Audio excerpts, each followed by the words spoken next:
So you're playing Genshin, you're doing some 10 pulls on the current banner, and you get 5-star Raiden Shogun. Now, what do you get with Raiden Shogun besides the Archon of Electro and the Ruler of Inazuma? Well, Raiden Shogun is a polearm wielding Electro user who is one of, if not the best hyper bloom triggers in the game. And in this video, we are going to look at the basics of Raiden Shogun, how her kit works, some artifacts, and some weapons. Now, even though I just said something about hyper bloom, I do not run a hyper bloom Raiden Shogun. I run a hyper carry Raiden Shogun, which means that she is going to be in a team with like 3 other supports, allowing her to do as much damage as possible. So keep that in mind whenever we talk about how her kit works. And in the next video, we're going to look at multiple teams for her. This team that I actually use, being an overloaded Chevy team, we're gonna look at replacing Chevy with somebody else. We're gonna look at some Hyper Bloom, we're gonna look at some Quicken. We're gonna look at using her in a lot of different teams in her next video. So Raiden's normal attacks are going to be normal. They're going to do physical damage. She pulls out the pole arm. She does have some really cool animations where she kind of like disappears for a second and then reappears dealing damage. And her charge attack is not like any others. It is like an upward swing of the pole arm. I don't have enough room. An upward swing, no, this way. An upward, she like turns it and upward swings. It's really cool. It doesn't do anything different. It's just really cool. What her skill does is that she is going to do an initial electro slash, and it is going to put this little eye symbol above your current character. Anytime you do an instance of damage, just like once every 0.9 seconds or once every second, so just to make it easier, whenever your current character does damage, it is going to do another instance of coordinated electro damage, which what makes her a phenomenal hyper bloom trigger, because that electro damage will trigger the hyper blooms. Any character can do it. Even in co-op, your friends can still use this to cause electro damage as well. Now, this also gives a little bit of a damage buff to bursts. Whatever character's on the field, it will give a little bit of a burst damage buff to them. It'll even give an extra damage buff on Raiden's burst to herself. This thing also does last for a very, very long time, so you don't have to use it too often. Now, Raiden's burst does have a stacking mechanism where you can kind of charge something to where it can do more damage. That is going to be this ring on the back of your active character. As you can see, it is going to kind of brighten up as it goes around, having some certain symbols once it meets certain parts of the circle. The way that you get this ring charged up is by getting electro particles, electro orbs. So like whenever Benny uses his skill or Chevy uses her skill, whenever a character collects those orbs, it's going to give a little bit of a charge. The way to charge it more at a single time is going to be using your other character's bursts. It's going to charge the ring depending on how much of an energy burst cost the burst has. So you'll be able to see that Chevy and Benny's burst are not going to charge the ring as much. Sara's is going to charge it more because Sara has a higher burst cost than Chevy and Benny. So we want to make sure that we have some characters in it that have a higher burst cost, so that way we can charge the ring quicker. In order to get the most damage out of Raiden's burst, we need to fully charge that ring. For her burst, she is going to do an initial slash of electro, pulling the sword out. Everybody's, favorite video of Raiden Shogun, pulling the sword out, dealing an instance of electro damage. She is then going to have electro infusion, dealing damage with a sword instead of her pole arm, so her normal attacks are going to change. All of her normal attacks are going to be electro infused, and she's going to be using a sword instead of a pole arm, so they're going to be slightly different animations. She's going to be attacking much faster actually with the sword. Now, this is what I call front-loaded damage, where Raiden's initial slash is going to be your big number that everybody likes to see. It's all in the very front, where somebody like Kaching, that damage is towards the end of their burst, or Eula, the damage is at the very end of the burst. That's back-loaded damage versus front-loaded damage. Now, during this burst, she is going to be dealing electro damage with the sword, and it is electro infused that cannot be overridden. This is very, very important because somebody like C6 Benny cannot override Raiden's electro infusion, whereas C6 Benny can override Kaching's electro infusion.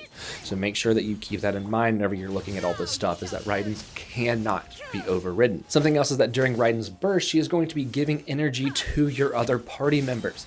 So you're going to see that we are going to use everybody's burst. We're going to go into Raiden and we're going to be using her burst and just attacking with Raiden. You're going to see that everybody's burst then becomes available, right? Bennings is still on cooldown whenever I swap to him, but it is available as soon as we swap to him. So Raiden is a very, very good battery. To use a term, she is going to give energy to your other characters, allowing them to use their burst more often. So she is a very, very good character for batterying your other party members. Somebody like Beta, who needs a ton of energy, or Dia, who needs a ton of energy. Raiden can help with that. And we're going to talk more about that in the next video, not this one.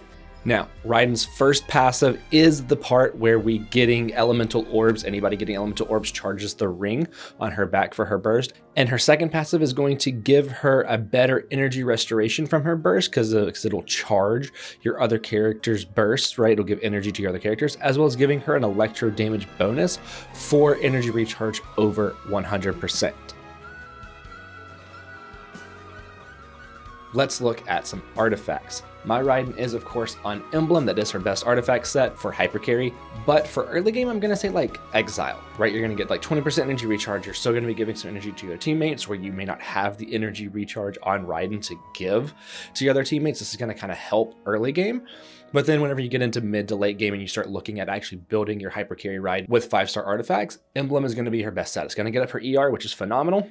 It's going to then increase the burst damage based on the ER, which is phenomenal, right? It's going to be a very, very good artifact set. It's going to be good on some other characters too, like Xiangling. It's going to be really good on, so farming it's not going to be too bad, right? And then it comes with Shimanama, which can be really good for a couple of other people as well. So this is a very efficient domain to farm, as well as Strongbox. For the main stats, you're going to be doing an ER Sands or attack Sands, depending on the weapon. Then you're going to also be doing an Electro Goblet and a crit rate or crit damage circlet, depending on what you need more of. Now, that is again for Hyper Carry Raiden. If you're looking to do something like a Hyper Bloom Raiden, where you're just using her with a Dendro character to trigger Hyper Blooms, then you're going to be running something like 4-piece Flowers of Paradise Lost. You could run a 2-piece Gilded, 2-piece Wanderer's Troop, or you could run like 4-piece Gilded, which is going to increase your EM depending on the other members of your party. So all three of those are going to be really, really good with just EM main stats across the board for Hyper Bloom Trigger. For weapons, I am running a level 70 out of 80 Engulfing, which is her signature, and it is her best weapon in slot for a Hyper Carry Raiden.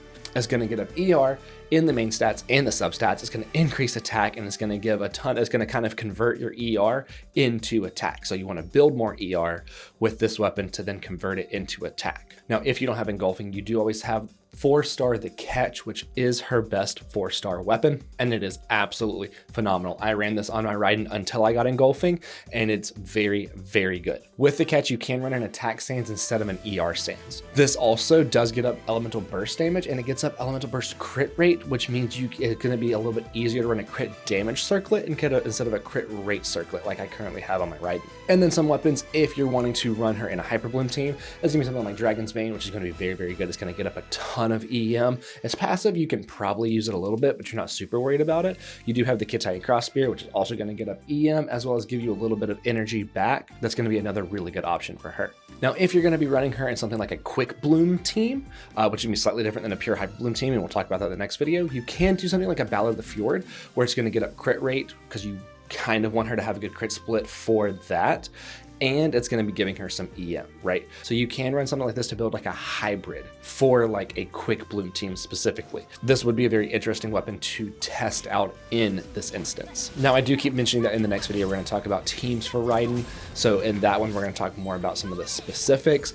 And to start off that video, we are going to be talking about this Raiden Chevy Hyper Carry team. It is my go-to team for Hyper Carry Raiden. I actually like using Chevy instead of Kazuha in this team because it frees up Kazuha to go to another team. And this is one of my favorite teams. I don't even necessarily like Raiden Shogun that much. She's just really, really well built for me.